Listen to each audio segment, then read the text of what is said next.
Paul, what's your take here?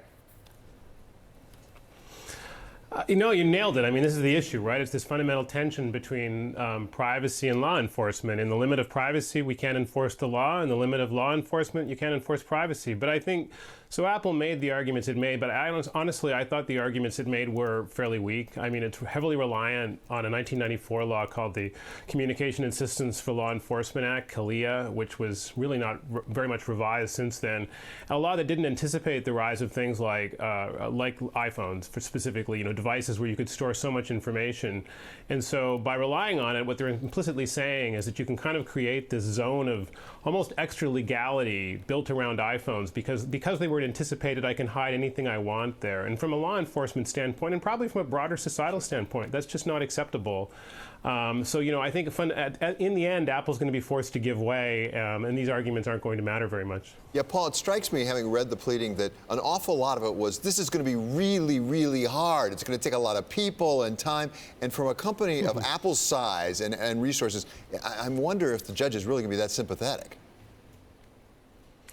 Yeah, and further, honestly, they could have made it sound a lot harder. They said something like, well, this could take 10 engineers through 2, 3, 4 weeks. And it's like, well, you know what? If that's all it's going to take, I'm not that hung up about it. That's one of the arguments that people were making here, is saying Apple doesn't even know if it can do this. It may take a very long time. And Apple concedes in its motion that actually it's probably something like 10 engineers in 4 weeks. And I don't think the judge will be swayed by that at all. And I found one of their other arguments, not to get too deep into legal pleadings, really mischievous. This First Amendment argument that the courts can't compel Apple to write software because software is free speech, and the courts can't compel that without can't compel speech without violating the First Amendment. That's an extremely mischievous argument, because in the limit, what happens whenever we have other software and we run on software as a society that causes safety or security issues? That we can't compel manufacturers to recall cars and fix software that's causing problems on the roads. Come on, be serious. All right, well, you say they're mischievous. Michael Hayden is actually siding with Apple. Take a listen. On the general principle, the general principle being the FBI directors and others requirement, demand, request that Apple universally enable backdoors in all of their devices to break otherwise unbreakable encryption, that on that one, I actually side with Apple. So there you go. Former CIA director siding with Apple. What do you make of that, Paul? Yeah, and I mean, that's essentially the argument people are making, that if you put in a backdoor, it has unanticipated consequences, and this term backdoor is heavily freighted in the technology community as some kind of bogeyman that's deeply, troubling and mysterious and everything else.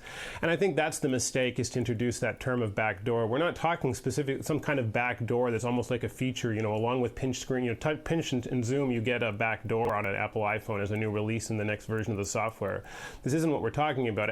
And Apple or FBI has even gone so far as to say, we'll hold on to the phones and you can do whatever you want to do with it. Just let us send codes to it so we can try and unlock the phone. This isn't about some sort of, wide-scale product release that introduces the feature otherwise known as backdoor. I think that's a bit of sophistry. Paul, I have one question. Is the bad news good news? 3 months ago, all we were talking about is the prospect of a decline in smartphone sales. Now Tim Cook has got this pasted everywhere. No one's talking about the actual business anymore, are they?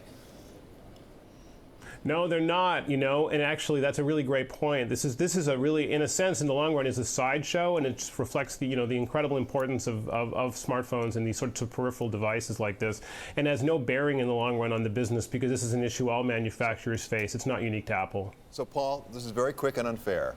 Apple loses. What happens to its stock price? What happens to its stock price the next day? Honestly, nothing. I think the certainty is much more important than whatever issues come from a loss in the courts here. So thank you very much. That's Paul Kedrosky joining us.